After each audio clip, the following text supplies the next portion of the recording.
Senhora, esses meninos vivem no meu prédio, disse o garoto entre soluços, depositando um ramo de flores do campo sobre a campa. Carla sentiu o mundo parar de girar, como se o eixo da terra tivesse subitamente emperrado. A chuva cessara há pouco mais de uma hora, e o pavimento de calçada portuguesa do bairro da Graça ainda brilhava com aquele cinzento melancólico que parecia abraçar a vida de Carla Branco. O relógio da igreja próxima marcava 11 da manhã, mas o céu de Lisboa continuava coberto por um manto espesso de nuvens que difundiam a luz, como se até o sol hesitasse em testemunhar mais um dia da sua dor. Carla caminhava lentamente pela ampla Avenida da Liberdade, com o guarda-chuva fechado numa mão e um pequeno ramo de flores silvestres na outra. Tinha escolhido minutos antes no Jardim da Estrela, como fazia religiosamente todos os domingos, margaridas brancas, alguns pés de lavanda cujo perfume se misturava com o cheiro a terra molhada, e 3 papoilas vermelhas que encontrara a crescer teimosamente junto a um portão de ferro forjado. As flores não eram convencionalmente belas, estavam um pouco murchas, um pouco tristes, um reflexo dela própria. Atravessou a entrada imponente do cemitério dos Prazeres sem sequer acenar a António, o guarda que já conhecia o seu rosto, o seu passo arrastado, a sua sagrada e dolorosa rotina. Caminhou pelos corredores de pedra, ladeados por mausoléus grandiosos, até ao fundo do cemitério, em direção a uma lápide de mármore branco, despojada de adornos, com uma inscrição gravada em letras limpas, mas frias como o gelo. Diogo e Gonçalo Soares Branco, de 2009 a 2020. Ajoelhou-se com um cuidado que já era mecânico, deixando que a bainha do seu casaco escuro tocasse a terra úmida. Colocou as flores ao pé da lápide e ajeitou-as com dedos que tremiam, não de frio, mas de uma memória incessante. Bom dia, meus meninos, sussurrou. Não chorava. Já não.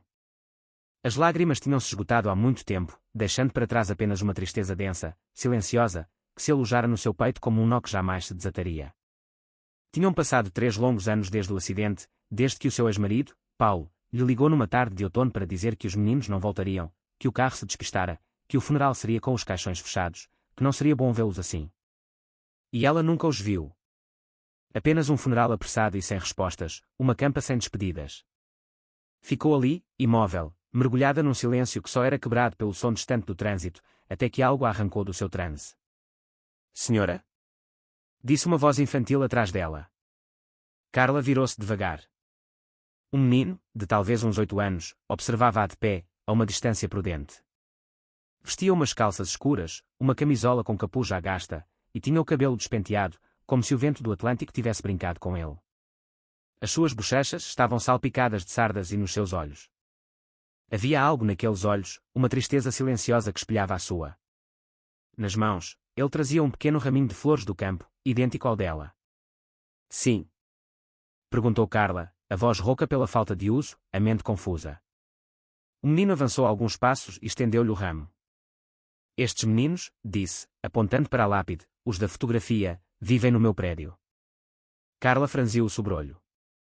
Levantou-se com dificuldade, sentindo o estômago a contrair-se num espasmo gelado. O que é que estás a dizer? O menino entregou-lhe o raminho de flores. Ao recebê-lo, algo caiu de entre os caules e aterrou suavemente na sua mão aberta. 2 fotografias Polaroid. Carla sentiu o coração falhar uma batida. As suas mãos começaram a tremer violentamente enquanto levantava as fotografias.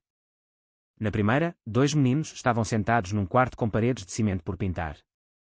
Um deles tinha o cabelo emaranhado e olhos grandes e assustados. O outro usava uma camisola cinzenta, visivelmente demasiado grande para o seu corpo frágil.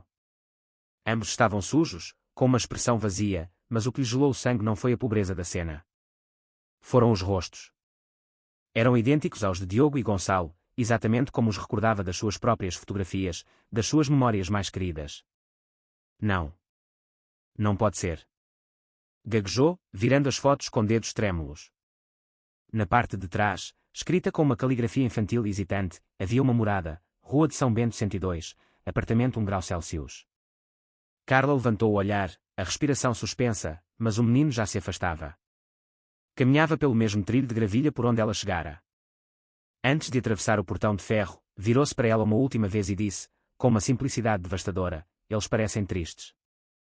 Pediram-me ajuda, mas eu sou só um miúdo. E desapareceu, deixando Carla sozinha com uma verdade impossível nas mãos. Naquela noite, Carla não acendeu a televisão, não jantou, não preparou as aulas do dia seguinte. Sentou-se à mesa da cozinha, com as 2 polaroids à sua frente, como se fossem as peças de um puzzle amaldiçoado. O relógio de parede marcou as 2 da manhã quando finalmente se levantou. Não fora uma decisão racional, simplesmente, não conseguia continuar à espera. Na segunda-feira, ligou para a escola a dizer que estava doente. Ninguém fez perguntas. Saiu cedo, o ar da manhã ainda fresco. Caminhou até à morada anotada, cada passo uma martelada no peito. O coração batia-lhe como um tambor de guerra quando chegou em frente ao prédio cinzento, de 3 andares, com a fachada envelhecida e as caixas de correio oxidadas. Rua de São Bento 102. Olhou para a entrada. O portão de metal estava mal fechado. Empurrou sem fazer ruído e subiu as escadas de madeira que rangiam sobre os seus pés. O ar cheirava a umidade, a mofo, a vidas confinadas. Primeiro andar, apartamento C. O número estava pintado à mão, com tinta preta, na porta de madeira escura. Carla ficou imóvel, a mão a pairar sobre a campainha, sem saber o que esperava encontrar. E então, algo aconteceu. A porta abriu-se. Do interior, veio uma voz masculina, uma voz que ela conhecia tão bem como a sua própria dor. Não se esqueçam das mochilas. E então, viu-os. Saíam do apartamento, um atrás do outro. Um menino com uma camisola azul, o outro com uma mochila preta, de cabeça baixa, magros, mas sem qualquer sombra de dúvida, Diogo e Gonçalo. E atrás deles, a segurá-los pelos ombros, estava Paulo. Carla ficou sem ar. Teve de se apoiar na parede fria do corredor para não cair. Quis gritar, correr para eles, abraçá-los, arrancar-lhes daquela mentira, mas o seu corpo não respondeu. Estava paralisada pelo choque. Paulo guiou as escadas abaixo, a sua expressão severa. Não a viu. Os meninos também não. As suas cabeças estavam baixas, os seus espíritos aparentemente quebrados. Carla ficou imóvel, a tremer da cabeça aos pés, o ramo de flores que o menino lhe dera caído no chão, as polaroides no bolso a queimarem-lhe a pele como se fossem brasas vivas. Eles não estavam mortos. A dor que ela julgara ter aprendido a carregar, a suportar, transformou-se noutra coisa. Uma raiva profunda, uma traição infinita, um instinto maternal que despertava com uma força violenta e primordial. O seu mundo não se estava a desmoronar. Acabava de ressuscitar. Durante dias, Carla moveu-se como um autômato. Via o mundo à distância, como se o seu corpo habitasse um palco do qual ela era apenas uma espectadora. Dava as suas aulas com a mesma voz serena de sempre. Respondia aos